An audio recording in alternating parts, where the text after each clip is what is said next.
अपने घुटनों पे मैं आकर और नम्रता में आकर झुकता हूँ प्रभु तेरे सामने। अपने हाथों को उठाऊं, नया प्यार मैं बनाऊं, करूं आत्मा में प्रार्थना, करूं सत्य में प्रार्थना। जीवन को मेरे प्रभु अपनी स्तुति बना। करूं आत्मा में प्रार्थना, करूं सत्य में प्रार्थना। जीवन को मेरे प्रभु अपनी स्तुति बना। अपने घुटनों पे हम आकर और नम्रता में आकर झुकते हैं प्रभु तेरे सामने। अपने हाथों को उठाए, नया प्यार हम बनाए, करे आत्मा में प्रार्थना, करे सत्य में प्रार्थना। हम सब को प्रभु अपनी स्तुति बना। हम सब को प्रभु अपनी स्तुति बना। हम सब को प्रभु अपनी स्तुति बना।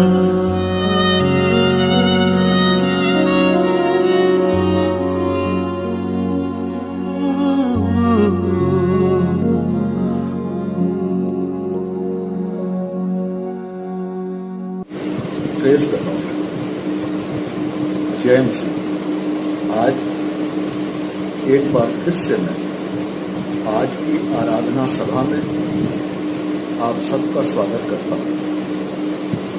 हम अपनी आज की आराधना सभा को शुरू करते हुए भजन संहिता 142 पढ़ेंगे। भजन संहिता 142 वर्सेस फ्रॉम 1 to 7। मैं यहोवा की दुहाई देता, मैं यहोवा से गिड़गिड़ाता हूँ। मैं अपने शोक की बातें उससे खोल कर कहता, मैं अपना संकट उसके आगे प्रकट करता हूँ। जब मेरी आत्मा मेरे भीतर से व्याकुल हो रही थी, तब तू मेरी दशा को जानता था। जिस रास्ते से मैं जाने वाला था, उसी में उन्होंने मेरे लिए फंदा लगाया। मैंने दाहिनी ओर देखा, परंतु कोई मुझे नहीं देखता। मेरे लिए शरण कहीं नहीं रही, ना मुझको कोई पूछता है। हे यहोवा, मैंने तेरी दुहाई दी है। मैंने कहा, तू मेरा शरण स्थान है। मेरे जीते जी तू मेरा भाग है। मेरी चिल्लाहट को ध्यान देकर सुन, क्योंकि मेरी बड़ी दुर्दशा हो गई है। जो मेरे पीछे पड़े हैं, उससे मुझे बचा ले, क्योंकि वे मुझसे अधिक सामर्थी हैं। मुझको बंदीगृह से निकाल कि मैं तेरे नाम का धन्यवाद करूं। धर्मी लोग मेरे चारों ओर आएंगे, क्योंकि तू मेरा उपकार करेगा। आमीन। हम प्रार्थना करेंगे। हो प्यारे पिता परमेश्वर, बड़ी इज्जत बड़े सम्मान के साथ अपने स्वरों को झुकाए हुए पिता परमेश्वर, हम आपकी हुजूरी में अपने अपने घरों में अपनी अपनी जगहों पे मौजूद हैं। आपसे प्रार्थना है प्यारे पिता परमेश्वर, जितने भी लोग इस समय इस प्रार्थना सभा में शरीक हैं, पिता परमेश्वर हर एक जन के साथ हो, हर एक को आपकी बड़ी सी आशीष और बरकत मिले। और साथ ही साथ पिता परमेश्वर हम आपसे प्रार्थना करते हैं उन तमाम लोगों के लिए भी, जो इन तमाम लोगों के साथ जो इस प्रार्थना सभा में शरीक हैं, उनके रिश्तेदार हैं, नातेदार हैं, या इनसे किसी भी प्रकार का संबंध है, उन सब के साथ हो, उनको भी आप पिता परमेश्वर बहुत सी आशीष और बरकतें मिले। आपसे प्रार्थना है प्यारे पिता परमेश्वर, तमाम छोटे बच्चों के लिए, उन तमाम बुजुर्गों के लिए जिनके ऊपर कोविड-19 का संकट छाया हुआ है। प्यारे पिता परमेश्वर, छोटे बच्चों को और बुजुर्गों को अपनी पनाह में रखें और उनको कोविड-19 के संक्रमण से बचाए रहें पिता परमेश्वर। आपसे प्रार्थना करते हैं पिता परमेश्वर, अपनी कलीसिया के तमाम जवानों के लिए भी उनके भी साथ उनको पिता परमेश्वर अपनी पवित्र आत्मा की अगुवाई दें, ताकि वो आपके पवित्र आत्मा की अगुवाई में होकर के चल सकें और सही और सच्चे मार्ग को पहचान सकें और उसी पे चलने वाले हो सकें। अपनी जिंदगी को पिता परमेश्वर आपके भय में बिताने वाले हो सकें। आपसे प्रार्थना करते हैं पिता परमेश्वर उन तमाम चर्चेस के लिए जो इस समय आपकी आराधना स्तुति में लगे हुए हैं, उन तमाम लोगों के लिए जो अपने अपने घरों में आराधना स्तुति में लगे हुए हैं। आपसे प्रार्थना है पिता परमेश्वर कि उन तमाम लोगों के साथ उन सबों को आपकी बड़ी सी आशीष और बरकत मिले। तमाम बीमारों के लिए हम आपसे प्रार्थना करते हैं कि उनको शिफा अता करें। आपको पिता परमेश्वर आपके सामने उन तमाम प्रचारकों को रखते हैं, उन्होंने अपना सब कुछ छोड़ दिया सिर्फ इसलिए कि प्रभु यीशु मसीह के प्रेम, प्रभु यीशु मसीह की कुर्बानी के बारे में सबको बताएं, संसार को बताएं पिता परमेश्वर, और उस धन को पालें, उस स्वर्ग के राज को पालें जो आपने पिता परमेश्वर हम सब के लिए रखा है। आपसे प्रार्थना है कि हम सब के साथ, आपसे प्रार्थना है पिता परमेश्वर जो प्रार्थना सभा बाकी रह गई है उसको पिता परमेश्वर अपने हाथों में लें और पिता परमेश्वर हर एक जन के साथ हैं, ताकि पिता परमेश्वर आपका ये जो कलाम है, आपकी जो ये वाणी है, ये 60, 70 और 100 गुना फैलाने वाली है। हर एक जन के साथ, हर एक को पिता परमेश्वर अपनी आशीष और बरकत से भरपूर करें। सब कुछ प्यारे पिता परमेश्वर आपकी प्यारे बेटे यीशु मसीह के नाम से मांगते हैं, आमीन। है हमारे बाप तू जो आसमान पर है, तेरा नाम पाक माना जाए, तेरी बादशाहत आए, तेरी मर्जी जैसे आसमान पर पूरी होती है जमीन पर भी। हमारे रोज की रोटी आज हमें बख्श, जिस तरह हम अपने कसूरवारों को माफ़ करते हैं, तू भी हमारे कसूर हमें माफ़ कर, हमें आजमाइश में न पड़ने दे बल्कि बुराई से बचा। कुदरत और जलाल की बादशाहत, कुदरत और जलाल हमेशा तेरा ही है, आमीन।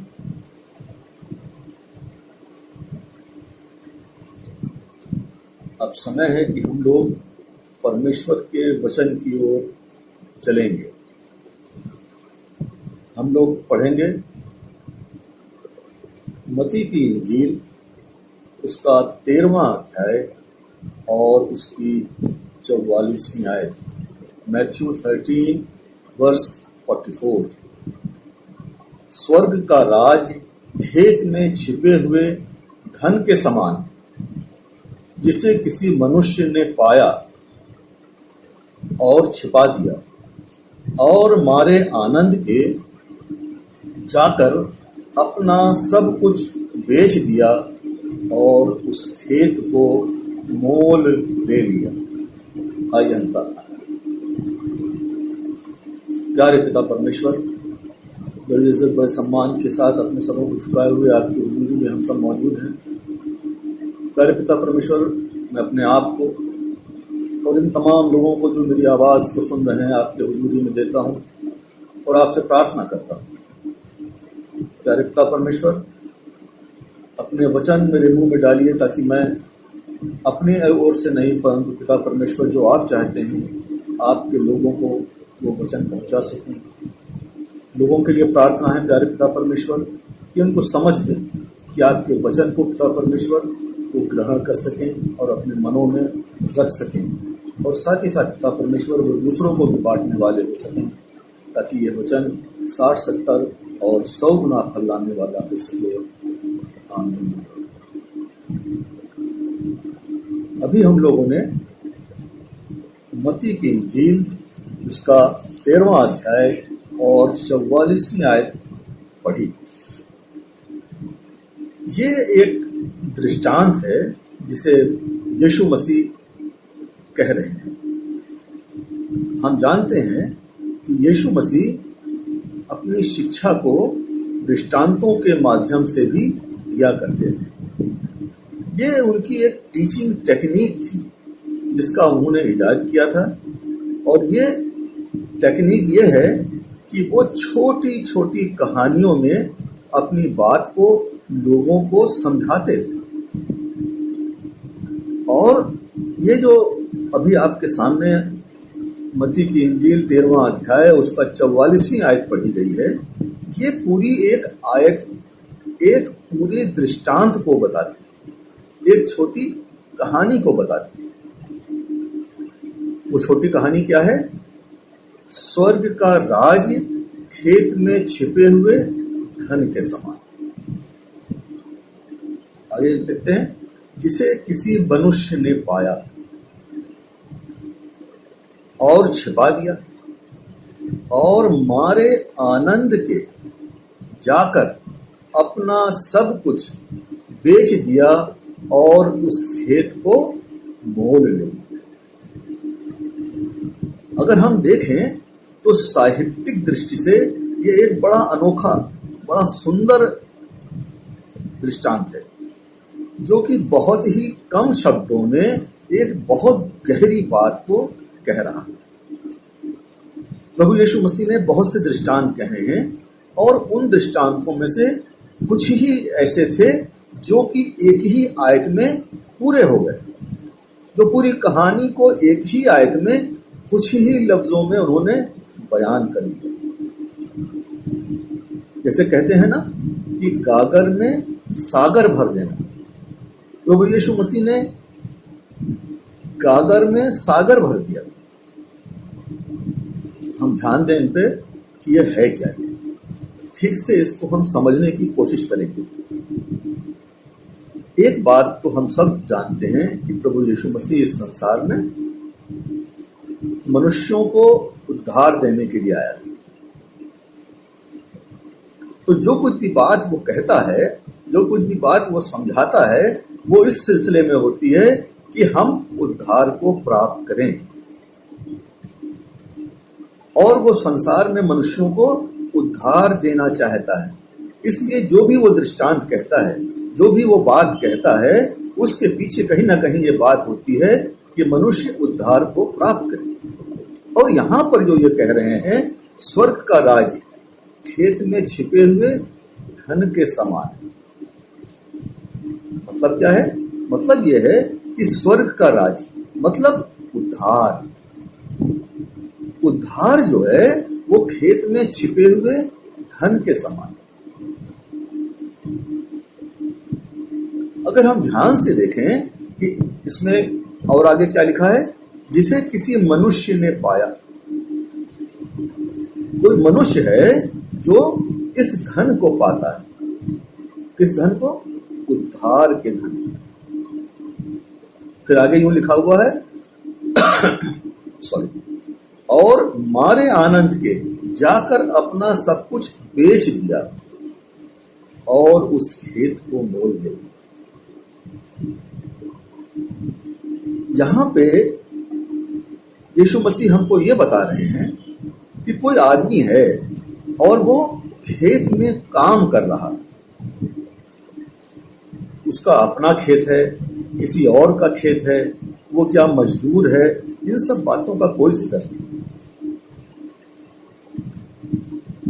वो आदमी खेत में काम कर रहा था और उस काम के दौरान उसको धन मिलता है। वो धन कैसा है? वो धन क्या है? वो उद्धार का धन है।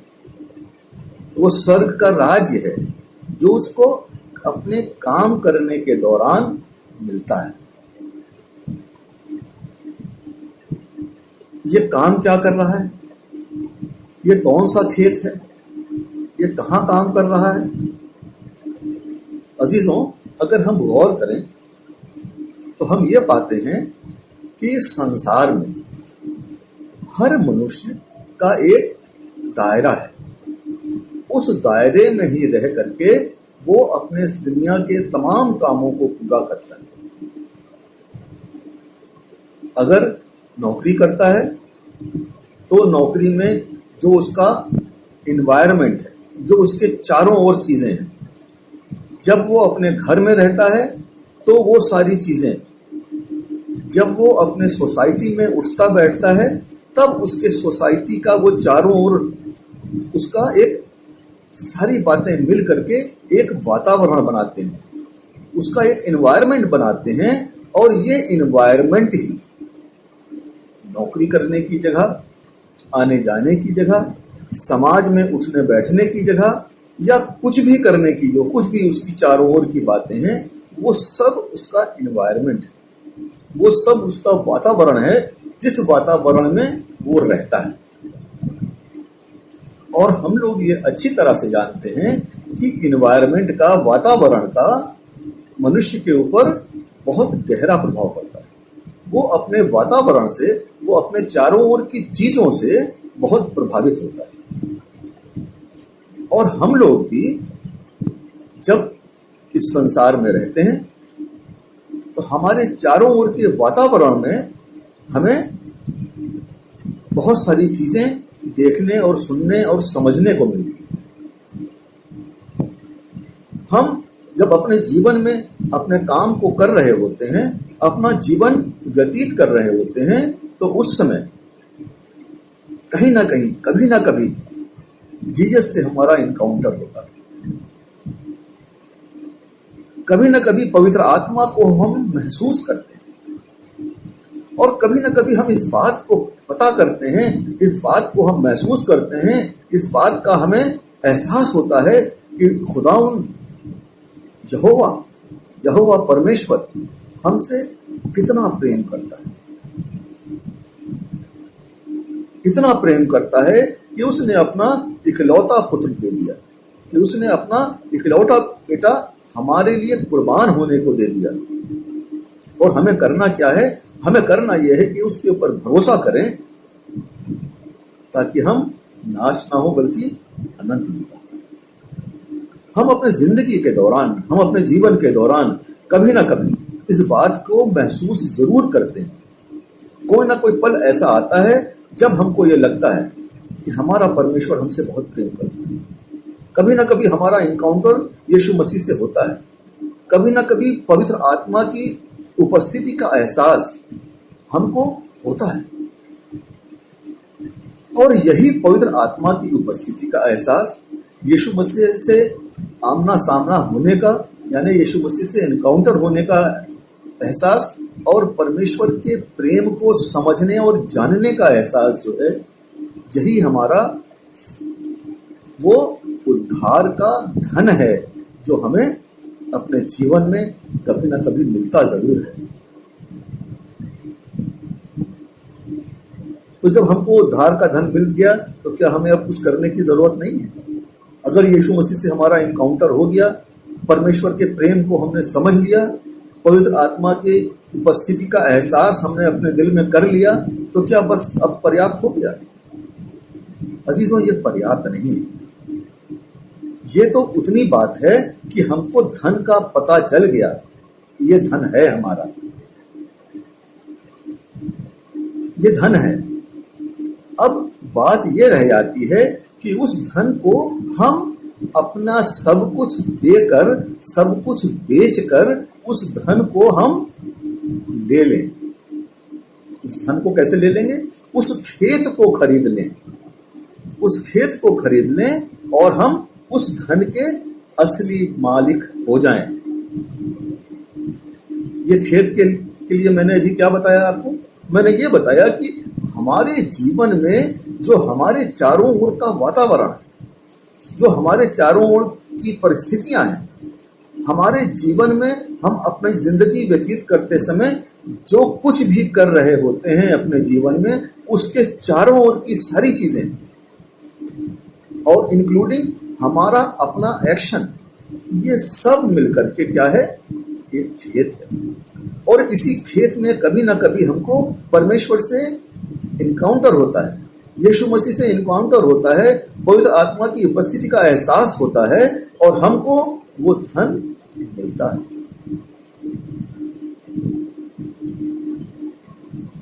ये धन जो हमको मिल गया, हमको अब इसको खरीद लेना है, अपना सब कुछ बेचकर।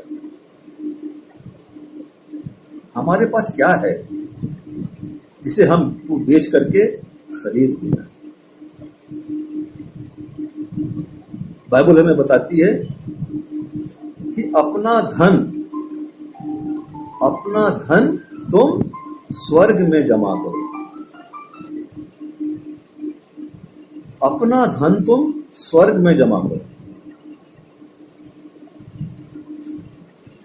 मतलब ये है कि ये धन, जिस धन की ये बात हो रही है, जो खेत में हमको ये धन मिला है, जो हमको अपने जीवन में काम करने के दौरान, जीवन व्यतीत करने के दौरान जो हमको धन मिला है, ये धन कैसा है?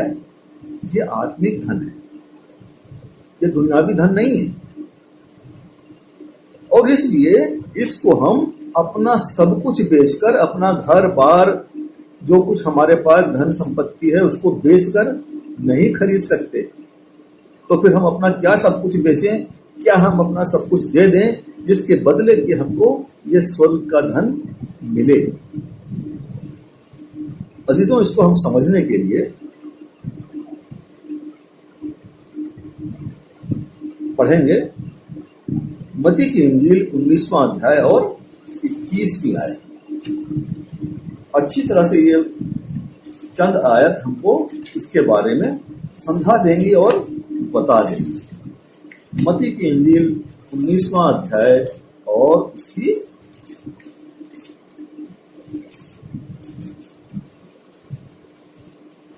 21वीं आयत देखेंगे। यहां इस तरह से लिखा हुआ है, यीशु ने उससे कहा, यदि तू सिद्ध होना चाहता है तो जा, अपना माल बेचकर कंगालों को दे दे और स्वर्ग में तुझे धन मिलेगा और आकर मेरे पीछे हो। तो हम सब जानते हैं कि यह किसकी बात हो रही है? उस धनी युवक के बारे में बात हो रही है, जिसके बारे में बाइबल में जिक्र किया गया था कि एक धनी आदमी उसके पास आता है और कहता है कि मैं उद्धार पाने के लिए क्या करूं? यीशु मसीह उससे कहता है, तू आज्ञाओं को माना कर, तू आज्ञाओं को माना कर। वो व्यक्ति उससे कहता है, आज्ञाओं को तो मैं शुरू से मानता आया, आज्ञाओं को तो मैं शुरू से मानता आया। देखिए, इसको हम लोग पढ़ लें ठीक से तो और भी समझ में आ जाएगा। 16वीं आयत से यूं लिखा हुआ है, एक मनुष्य यीशु के पास आया और उससे कहा, हे गुरु, मैं कौन सा भला काम करूं कि अनंत जीवन पाऊं? उसने उससे कहा, तू मुझसे भलाई के विषय में क्यों पूछता है? भला तो एक ही है, पर यदि तू जीवन में प्रवेश करना चाहता है तो आज्ञाओं को माना कर। अगर तू जीवन में प्रवेश करना चाहता है, यदि तू स्वर्ग के राज्य में प्रवेश करना चाहता है, यदि तू उद्धार पाना चाहता है तो आज्ञाओं को माना कर। उसने उससे कहा, कौन सी आज्ञा है? यीशु ने उससे कहा, यह कि हत्या ना करना, व्यभिचार ना करना, चोरी ना करना, झूठी गवाही ना देना, अपने पिता और अपनी माता का आदर करना, और सबसे बड़ी बात, अपने पड़ोसी से अपने समान प्रेम रखना। उस जवान ने उससे कहा, इन सब को तो मैंने माना है, अब मुझ में किस बात की घटी है? यीशु ने उससे कहा, यदि तू सिद्ध होना चाहता है तो जा अपना माल बेचकर कंगालों को दे दे और तुझे स्वर्ग में धन मिलेगा। ये आदमी जो है, ये यीशु मसीह को ये बताता है कि मैं आज्ञाओं को तो शुरू से मानता आया हूं। यीशु मसीह ने जो उसको आज्ञाएं बताई, वो कौन कौन सी आज्ञा है? हत्या ना करना। उसने अपने मन में जरूर सोचा होगा, मैंने तो किसी की हत्या नहीं की। व्यभिचार ना करना, मैंने तो कभी व्यभिचार नहीं किया। चोरी ना करना, मैंने कभी कोई चोरी नहीं की। झूठी गवाही ना देना, झूठी गवाही कभी नहीं दी। अपने पिता और माता का मैं आदर करता हूं। लेकिन जो सबसे टफ, जो सबसे कठिन आज्ञा थी, वो क्या है? अपने पड़ोसी से अपने समान प्रेम रखना। यीशु मसीह समझ जाते हैं, जान जाते हैं कि ये इस आज्ञा को ठीक से या तो समझ नहीं पाया है या इसको फॉलो नहीं कर रहा है, और इसीलिए उससे कहते हैं कि जा अपना सब सामान बेच दे और कंगालों को बांट दे और बांट कर मेरे पीछे। अच्छे सामरी की कहानी हम सब जानते हैं। उस सामरी ने क्या किया था? जिसको परेशान हाल मुसीबत में देखा था, उसकी मदद की थी।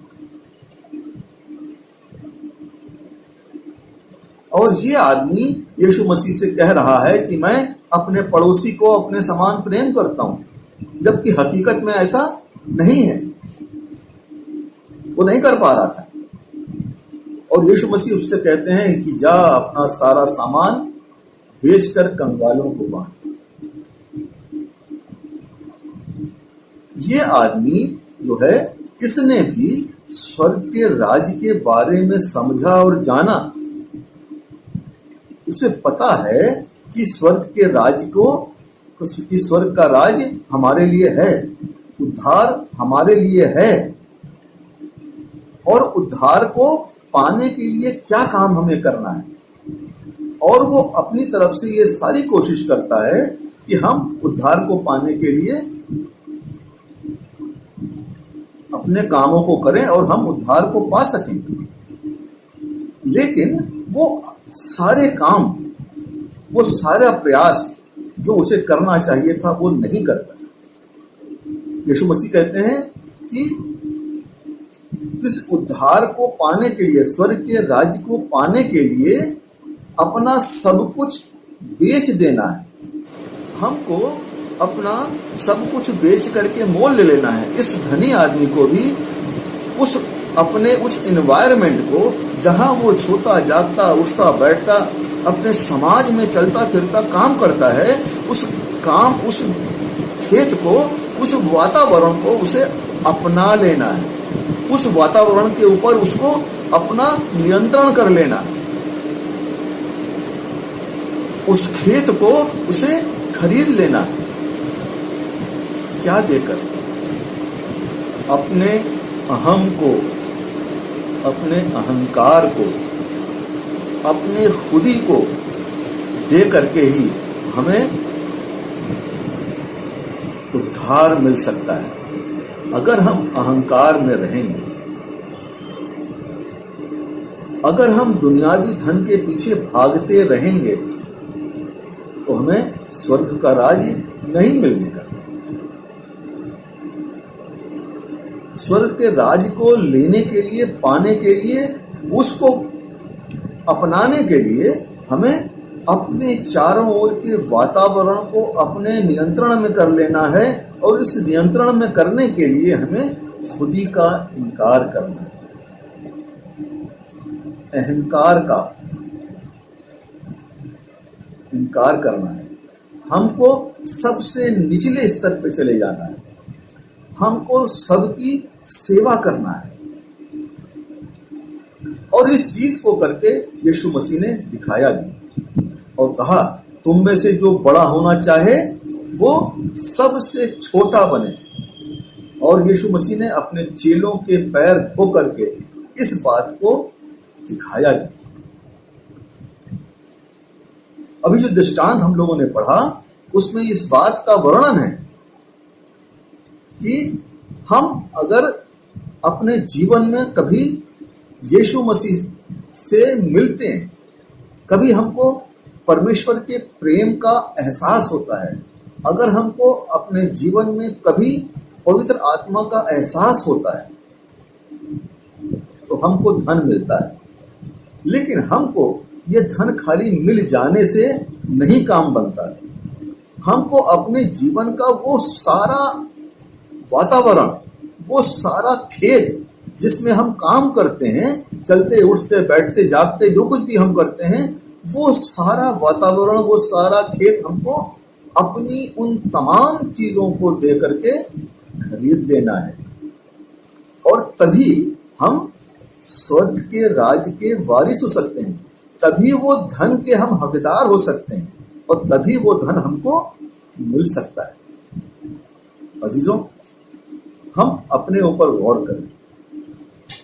ये जरूर है कि हर किसी कभी ना कभी अपने जीवन में यीशु मसीह के प्रेम के बारे में, यीशु मसीह की कुर्बानी के बारे में, पवित्र आत्मा के सामर्थ्य के बारे में, यहोवा परमेश्वर के प्रेम के बारे में जरूर एहसास किया। और जब एहसास कर लेता है उसके बाद अपने जीवन को बदल देता है और मृत्यु के आने तक अपने जीवन में उस परिवर्तन को बनाए रखता है, तो वो उद्धार का वारिस हो जाता है। हमारे सामने साउल का एक उदाहरण है। जब वो दमिश्क के रास्ते पे था तो उसको आवाज सुनाई देती है, हे साउल तू मुझे क्यों सताता है। और हम जानते हैं कि उसके साथ क्या हुआ। उसका पूरा जीवन ही बदल गया और वो पौलुस रसूल के नाम से आज हमें जाना जाता है। कितनी सारी उसकी लिखी हुई पत्रियां इस बाइबल में हैं जो हमारा मार्गदर्शन करती हैं, जो हमें बताती हैं।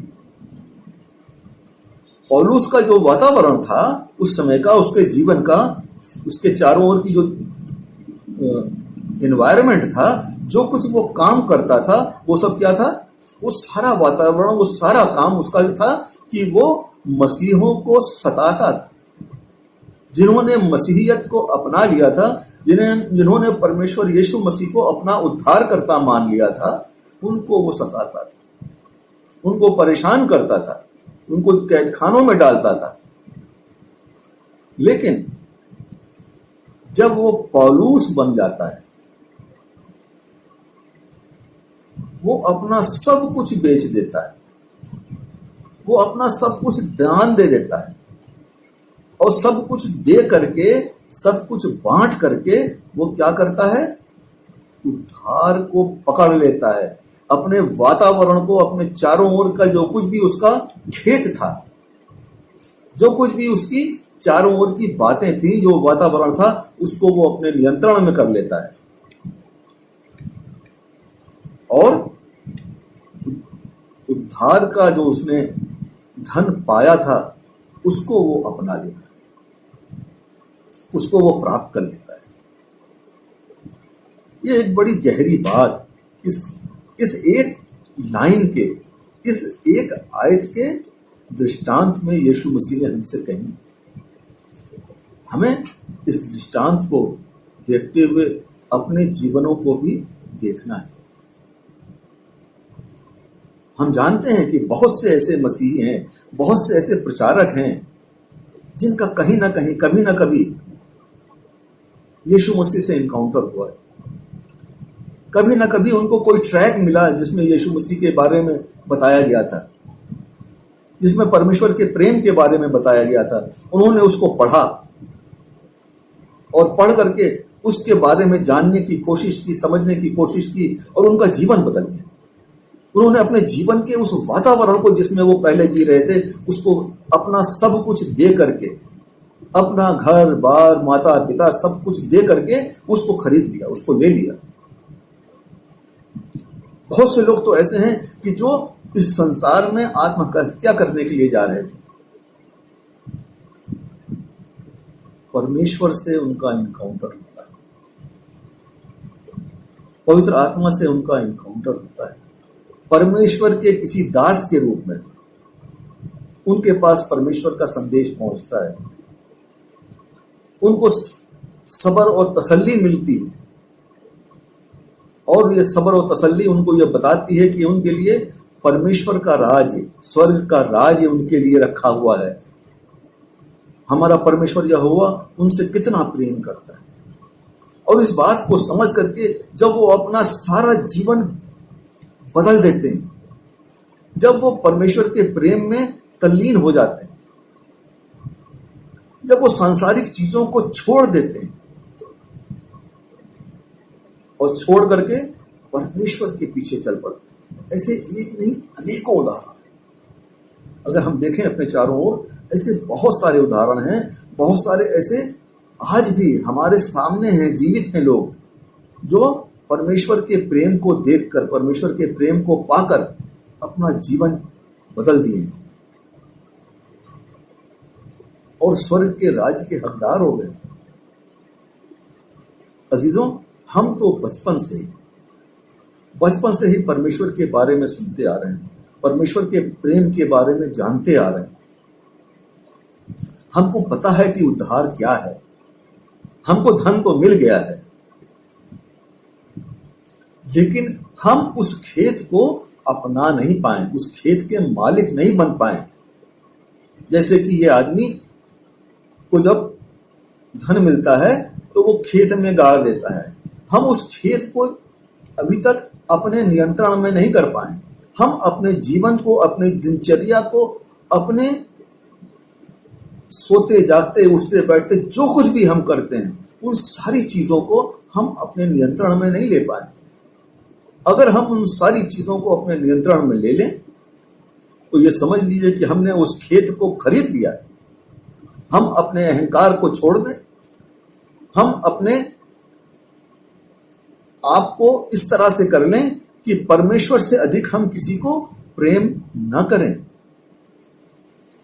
मत्ती की किताब 19वां अध्याय और उसकी 29वीं आयत, जिस किसी ने घरों या भाइयों या बहनों या पिता या माता या बाल बच्चों या खेतों को मेरे नाम के लिए छोड़ दिया है, उसको 100 गुना मिलेगा और वह अनंत जीवन का अधिकारी होगा। खेत हम इस तरह से खरीद सकते हैं, हम अनंत जीवन के अधिकारी इस तरह से हो सकते हैं। हमारे सामने उद्धार रखा हुआ है, हमारे सामने उद्धार है, हम उसको खेत में दबा चुके हैं। बस जरूरत इस बात की है कि हम उस खेत को अपने नियंत्रण में ले लें। हम अपना सब कुछ दे करके, अपना सब कुछ बेच करके उस खेत को खरीद लें। अजीजों, बहुत मुश्किल बात नहीं है। काश के हम सब इस आसान काम को कर सकें और उद्धार का वो धन जो हमको मिल चुका है और उसको हमने खेत में छिपा दिया है, दबा दिया है, उसको निकाल लें। और निकाल हम तभी पाएंगे जब हम उस खेत को खरीद लेंगे। हम सब आज से इस बात के प्रयास में जुट जाएं कि हम उस खेत को खरीदने का मूल्य चुकाएं ताकि वो धन, वो खेत हमारा हो सके। आमीन। आइए हम दुआ करें। तो प्यारे पिता परमेश्वर, आपसे प्रार्थना है कि हमारे साथ हो, हमारी दिनचर्या को, हमारे उठते बैठते जागते चलते फिरते हम जो भी काम करते हैं, हमारे चारों ओर के वातावरण को पिता परमेश्वर इस तरह से कर दें, हमें इस तरह की क्षमता दें ताकि हम पिता परमेश्वर उस खेत को, अपने चारों ओर के उस जीवन को, उस चारों ओर, अपने चारों ओर के उस तमाम चीज़ों को जो हमारे जीवन में है, उन सब पे हम नियंत्रण पा सकें, उन सब को हम खरीद सकें पिता परमेश्वर। और उद्धार की बारिश हो जाए। दाऊं यीशु मसीह के नाम से मांग रहे हैं, आमीन। अब समय है कि हम सूचनाओं को सुन लें। जैसे कि हमारी प्रार्थना सभा हर इतवार को सुबह 10 बजे से होती है, आने वाले इतवार को भी हमारी प्रार्थना सभा सुबह 10 बजे से ही होगी। मेरे लगातार हर संडे को अनाउंस करने के कारण आप लोगों ने जो सहयोग किया है उसके लिए मैं आप लोगों को धन्यवाद देता हूं, क्योंकि बहुत से लोगों ने चंदा अपना अपना चर्च खजाने में जमा कर दिया है। ईश्वर आप सबको, परमेश्वर आप सबको बड़ी सी आशीष और बरकत दे। चर्च का सारा काम जो आप लोग अपना प्लेज देते हैं, जो अपना चंदा आप लोग देते हैं, उसी से पूरा होता है। तो आप लोग जो लोग रह गए हैं उनसे भी मेरा निवेदन है कि आप लोग भी अपना अपना मंथली प्लेज या अपना चंदा जो आप चर्च में देते हैं उसको जल्दी से जल्दी जमा कर दें। Thank you. अब आपके सामने एक छोटी बच्ची इस बात को बताने जा रही है कि जैसे दाऊद परमेश्वर की आराधना स्तुति में नाचता और गाता था, ये छोटी बच्ची भी उसी तरह से नाचती और गाती परमेश्वर की आराधना स्तुति करने को तैयार है।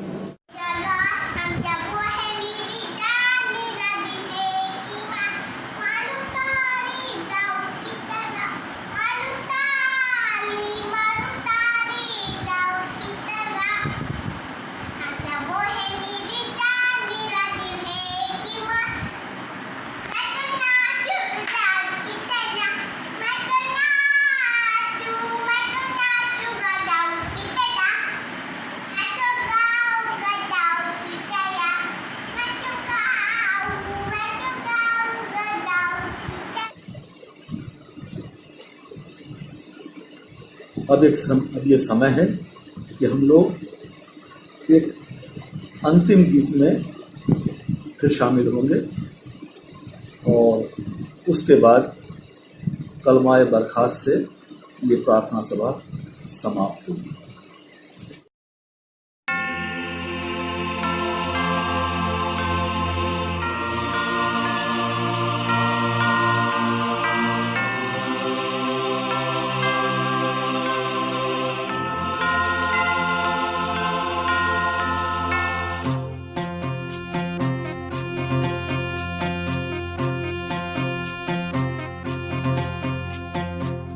धन्य है वो जो मन के दीन है, स्वर्ग के राज में जाएंगे।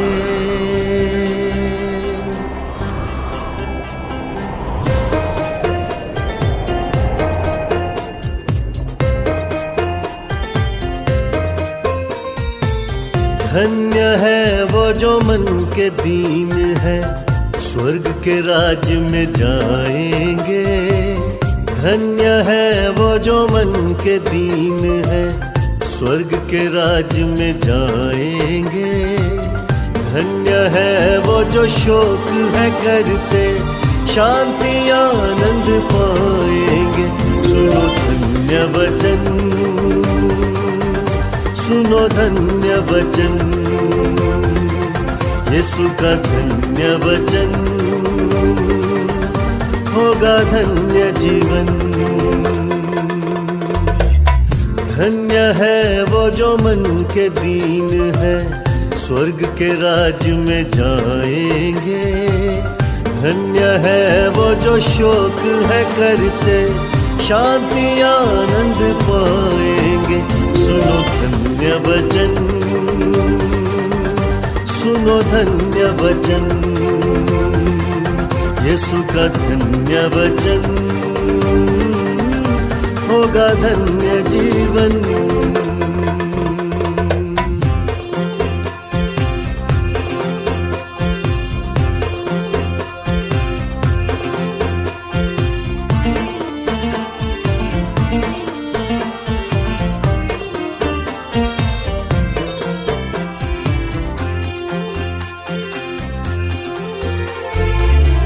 धन्य है जो नम्र वो होंगे इस पृथ्वी के अधिकारी। ओ धन्य है जो नम्र वो होंगे इस पृथ्वी के अधिकारी। धर्म के भूखे और प्यासों की, धर्म के भूखे और प्यासों की यीशु प्यास बुझाएंगे। सुनो धन्य वचन, सुनो धन्य वचन, यीशु का धन्य वचन, होगा धन्य जीवन।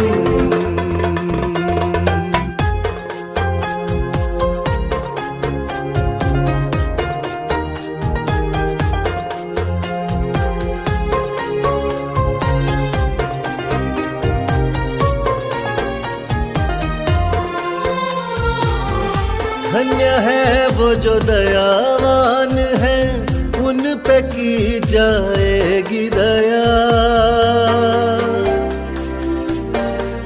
ओ धन्य है वो जो दयावान है, उन पे की जाएगी दया।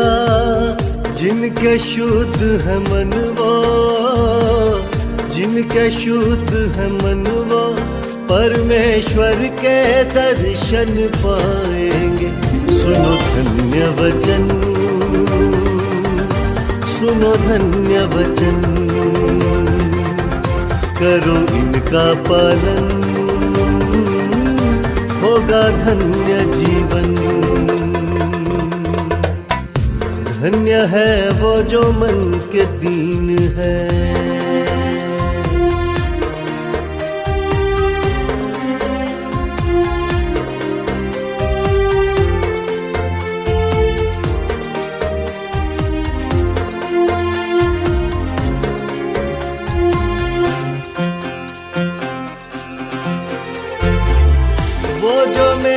मिलाप कराए, प्रभु के पुत्र वो कहलाए।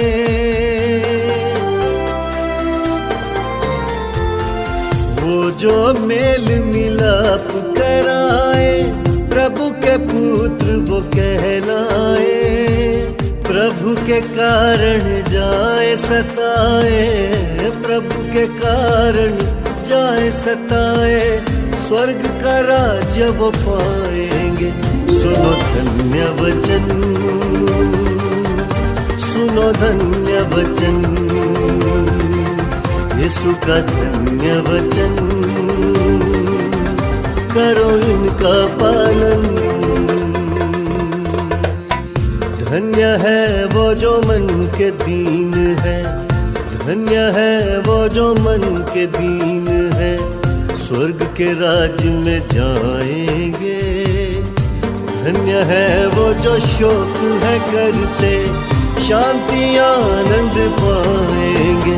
सुनो धन्य वचन, सुनो धन्य वचन, यीशु का धन्य वचन, होगा धन्य जीवन। सुनो धन्य वचन, सुनो धन्य वचन, करो इनका पालन, होगा धन्य जीवन। सुनो धन्य वचन,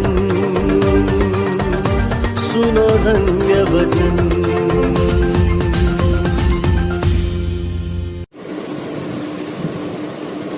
अब हमारे खुदा यीशु मसीह का फजल,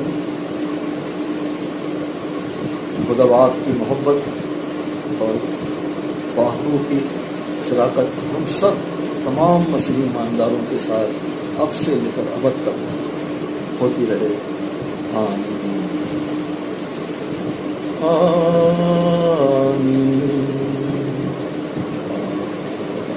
आमीन।